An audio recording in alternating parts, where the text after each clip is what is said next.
नमस्कार साथियों, मैं दीपक रावत आपके साथ में और आप देख रहे हैं गढ़वाल एक्सप्रेस। साथियों, आज एक प्रेस मीट थी राम कंडवाल, जो कि उत्तराखंड बेरोजगार संघ के अध्यक्ष हैं और समय समय पर बच्चों की आवाज़ और छात्र छात्राओं की आवाज़ को बुलंद करते हुए कहीं ना कहीं आपको नज़र आ ही जाते हैं, सोशल मीडिया पे हो, चाहे प्रिंट मीडिया पे हो, चाहे वो नेशनल मीडिया पे हो।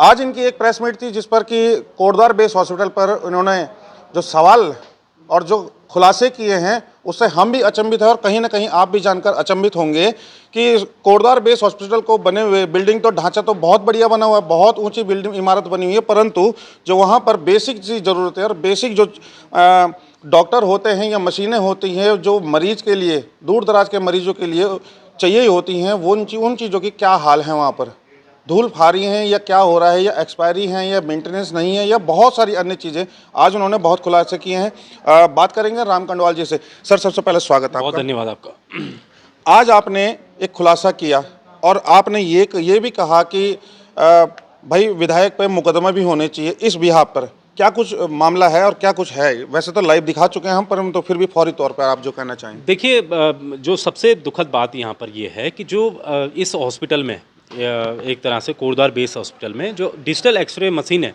उसकी स्थापना साल 2014 में हो गई थी और तब ये कहा गया था कि ये मशीन जो है 10 साल तक रहेगी और 10 साल बाद ये मशीन जो है एक्सपायर हो जाएगी।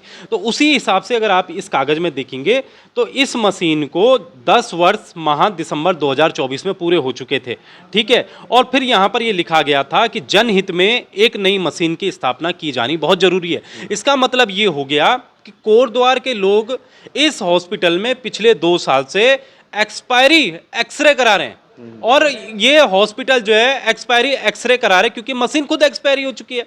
आप देखेंगे, अगर मेरे पास कोई दवा होगी, मैं उसको देखूंगा, उसमें एक्सपायरी डेट लिखी होगी तो मैं फेंक दूंगा। मेरे पे कोई खाना है या फिर कोई कोल्ड ड्रिंक की बोतल है, मैं उसको फेंक दूंगा अगर एक्सपायरी होगी। लेकिन सबसे बड़ी बात है, जहां आपका स्वास्थ्य से जुड़ा मुद्दा है और स्वास्थ्य, जैसे आप समझ सकते हैं अगर कोई मशीन होती है तो उसको रेडिएशन फैलने का भी कहीं खतरा रहता है, तो उस मशीन को आप 2 साल से कोटद्वार के गरीब लोग वहां पर जाते हैं कि उनका इलाज सस्ते में हो जाए। पहाड़ से हमारे लोग आते हैं कि इलाज सस्ते में हो जाए, कोई एक्सरे सस्ते में हो जाए। वो एक्सरे अगर 2 साल से एक्सपायरी मशीन के द्वारा किया जा रहा है तो कहीं ना कहीं ये बेहद गंभीर बात है। इसके विषय में जो है कोटद्वार की जनता को सोचना पड़ेगा। साथ ही मैं ये भी कहना चाहता हूं कि चलिए ठीक है, एक्सपायरी हो चुकी है, लेकिन जो तत्कालीन सीएमएस थे कोटद्वार के समय समय पर, उन्होंने ऋतु भूषण खंडूड़ी जी को पत्र भी लिखे थे। पत्र कब लिखे थे? 2024 में, जब ये मशीन एक्सपायर होने वाली थी। उससे पहले भी लिखे, उसके बाद में भी लिखे। ये सारे लेटर हमारे पास हैं जिसमें उन्होंने स्पष्ट रूप से कहा है कि भाई इस मशीन की अत्यंत आवश्यकता है वरना ये मशीन एक्सपायर हो जाएगी, ये भी लिखा हुआ है। लेकिन आप देखिए, स्थानीय विधायक ने कोई ध्यान नहीं दिया। मैं ये पूछना चाहता हूं कि क्या ऋतु भूषण खंडूड़ी, जो कोटद्वार के गरीब लोग हैं, उनको ऐसी एक्सपायरी मशीन के भरोसे आपने छोड़ दिया है? क्या ऋतु भूषण खंडूड़ी ने एक बार भी इस हॉस्पिटल की एक भी गोली खाई है बीमारी की? चाहे बुखार हो जाता है, जुकाम हो जाता है, तो इस हॉस्पिटल की एक भी गोली खाई होगी? क्या उन्होंने इस एक्सपायरी मशीन से कभी अपना एक्सरे किया है? नहीं किया होगा। तो ये कहीं ना कहीं बहुत बड़े सवाल, गंभीर सवाल है कि आप जो है लोगों को ऐसे छोड़ रही हैं। हॉस्पिटल की बात चली है और दवाइयों की भी बात चली, तो दवाइयों की बात करें तो अभी हाल फिलहाल में कुछ दिन पहले अखबारों की सुर्खियां थी कि बुखार की दवाई देने के लिए मरीज गया और उसे टाइफाइड की दवाई मिली। क्या ये चीज़ें चलती रहेंगी यहाँ पर? पहले भी आपने एक खुलासा और किया था कुछ दिन पूर्व में कि आईसीयू में ताला लगा हुआ था। जैसे ही हम मैडम से पूछते हैं, विधायक जी से, तो विधायक जी कहती हैं कि मैं शॉक्ड हूँ कि कैसे सीएमएस ने कह दिया, और उसके ठीक अगले दिन ही सीएमएस के बयान बदल जाते हैं। देखिए, शॉक्ड तो ऋतु भूषण खंडूड़ी अब फिर होने वाली हैं। इस ये खबर जब चलेगी, पूरे कोटद्वार में चलेगी, फिर वो शॉक्ड होंगी कि मुझे तो पता ही नहीं था। आपको पता नहीं था इसलिए तो लेटर लाते हैं, सब कुछ दिखाते हैं भाई। आप फिर शॉक्ड हो जाती हो और फिर अपने हॉस्पिटल में या फिर जो मुद्दे होंगे वहां पर अपने नेताओं के पीछे खड़ा कर देती हैं और अधिकारियों को जो है गुमराह करके कि भाई अधिकारी बयान बदल दो, फिर आप ऐसे करती हैं। आपने जो आईसीयू का मुद्दा बोला उसकी डॉक्यूमेंट्री ये है। उसमें देखिए, जो कोटद्वार राजकीय बेस चिकित्सालय कोटद्वार है, उसका आईसीयू लेवल 1 का है, ठीक है, यहाँ पर सिर्फ 4 बेड लिखे हैं कि 4 बेड यहाँ पर अवेलेबल हैं, ठीक है, जिसमें नो आइसोलेशन बेड है, नो अलाइड हेल्थ है, यहाँ तक कि अगर आप NABH प्रमाणित देखेंगे तो नहीं है, NQAS देखेंगे नहीं है, आप देखेंगे 24 घंटे फार्मेसी की सुविधा इस ICU में नहीं है, आप देखेंगे pressure monitoring not available, transport ventilator not available, तो ये डाइटेशन नॉट अवेलेबल, ये सारे नॉट अवेलेबल हैं। लेटेस्ट है कागज, अभी का कागज है। रितु खंडूड़ी जी फिर से शॉक्ड हो जाइए, और शॉक्ड क्या होना, मुझे लगता है काम पे ध्यान दीजिए भाई। आप अगर काम पे ध्यान नहीं देंगी तो फिर कैसे चलेगा? हम तो खुलासे करेंगे और आप शॉक्ड होती ही रहेंगी, और अब शॉक्ड होने का समय नहीं है, अब समय है काम करने का, नहीं तो आपकी विदाई तय है इस कोटद्वार से।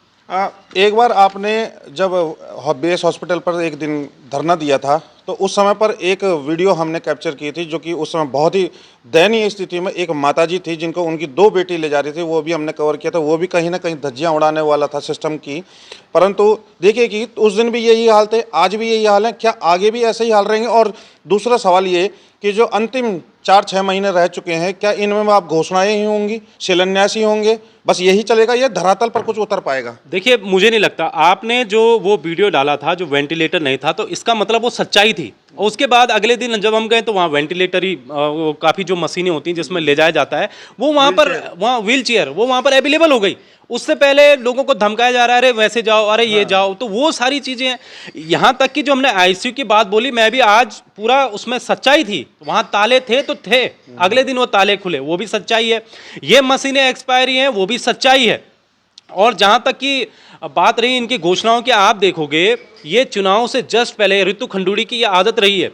आप अगर यमकेश्वर में देखेंगे इनका कार्यकाल को, तो आखिर में ये 6-7 महीने पहले चुनाव से ये घोषणा करके गई थी कि मैंने बीन नदी में जो पुल बनना था, उस बीन नदी पुल का हमने जो है उद्घाटन कर दिया है, और चुनाव से पहले वो तैयार हो जाएगा। बीन नदी का पुल अब तैयार हो रहा है, इसी वर्ष जो है उस पर काम होना शुरू हुआ है। उसी तरीके से लालढांग चिल्लरखाल मोटर मार्ग आप देखोगे तो अब उस पे जो है इन्होंने PWD ने संस्तुति दी है कि हम इसका काम करवाएंगे। अभी से आप ढोल पीट रहे हो, अभी से आप ड्रामे कर रहे हो कि हम जो है काम कराना शुरू कर दिया है। तो अगर एग्जाम्पल देखना है तो इनके यमकेश्वर का एग्जाम्पल देखिए, कैसे ये जो है आखिरी समय में सिर्फ घोषणाएं करती है और फिर वहां से गायब हो जाती है। इसी तरीके से कोटद्वार से भी ये गायब होने वाली है। जनता इन पर विश्वास ना, तमाम चीजें हैं। लेकिन मैं कोटद्वार पे जैसे रहना चाहता हूं, तो मैं ये भी कहना चाहता हूं कोटद्वार में कि रितु खंडूड़ी को अगर आप देखोगे तो इनका जो निजी स्टाफ है, वो निजी स्टाफ इनका पूरा बाहर का है जी। आप देखोगे इन्होंने जो अपना OSD इनके उत्तराखंड विधानसभा के इतिहास में पहली बार हुआ है, राज्य गठन के बाद से आप तक का रिकॉर्ड है कि रितु खंडूड़ी ही एकमात्र विधानसभा अध्यक्ष है जिन्होंने बाहर से एक्सपोर्ट करके अपना OSD यहाँ पर बनाया है। सुना है आप पे मानहानि का मुकदमा भी किया है उधर से? अब इसलिए किया है, हम कोटद्वार में लगातार मुद्दे उठा रहे हैं। अब इनकी बौखला रही होंगी, बौखला रही हैं कि भाई ये कैसे मुद्दे उठा रहा है, सारी पुल खोल रहा है, सारी चीज़ें हो रही हैं, इसलिए मानहानि के मुकदमे करवा रहे हैं। क्या कोटद्वार में कोई ऐसा टैलेंटेड व्यक्ति नहीं था? हमारे पौड़ी विधानसभा या फिर हमारा जो पौड़ी गढ़वाल जिला है, वहाँ पर देखिए हमारे कितने टैलेंटेड व्यक्ति हैं, कितने अच्छे अच्छे लोग पौड़ी से निकल कर जाते हैं। क्या रितु खंडूड़ी को वो नहीं दिखा कि इन्होंने जो है अपना पूरा स्टाफ, आप देखोगे इनका पूरा स्टाफ कौन कौन है, इनके विशेष यानी इनके OSD हैं वो दिल्ली से हैं, इनका जो सहायक जनसंपर्क अधिकारी है वो उत्तर प्रदेश से है, इनका सहायक सूचना अधिकारी है बिहार का है, इनका सलाहकार जो है वो दिल्ली के हैं, और इनको 13 लेवल 10 लेवल 8 लेवल की इनको तनख्वाहें मिल रही है, यानी कि 1.5 लाख से लेकर 2 लाख रुपये तनख्वाह पा रहे हैं। तो भाई मेरा कहने का मतलब ये है कि हमारे युवा इतने काबिल नहीं थे कि रितु खंडूड़ी को वो नहीं दिखे। अगर रितु खंडूड़ी के वाकई में बाहर के लोग पसंद हैं तो उनको तो फिर पटना का विधायक होना चाहिए, उनको रितु खंडूड़ी को लखनऊ गोमती नगर का विधायक होना चाहिए, रितु खंडूड़ी को जो है नोएडा एक्सटेंशन का विधायक होना चाहिए। आप यहाँ पर फिर क्यों राजनीति कर रहे हैं जब आपको हमारे क्षेत्र के लोग में टैलेंट नहीं दिखता, हमारे प्रदेश के लोगों में आपको टैलेंट नहीं दिखता? टैलेंट की बात करें तो टैलेंट तो हम सेंट्रल गवर्नमेंट को भी नहीं दिखता, ना स्टेट गवर्नमेंट को दिखता है, ना क्षेत्रीय विधायकों को दिखता है, ना क्षेत्रीय नेताओं को दिखता है। क्योंकि चाहे पोस्टमैन ले लीजिए, चाहे किसी और जगह पर नियुक्तियों को देख लीजिए, हॉस्पिटल में ले लीजिए, ऋषिकेश के एम्स हॉस्पिटल में देख लीजिए, सारे के सारे राजस्थान से भरे पड़े। तो टैलेंट की कमी तो वैसे यहाँ है वाकई में, जो नेताओं को दिखता नहीं है। अमूमन अलबत्ता होता ऐसा है कि टैलेंट की कमी यहाँ नहीं है। हमारे युवा छात्र छात्राएँ अपना नाम देश और दुनिया में जो रोशन कर रही हैं, उसकी खबरें अखबारों में प्रकाशित होती रहती हैं।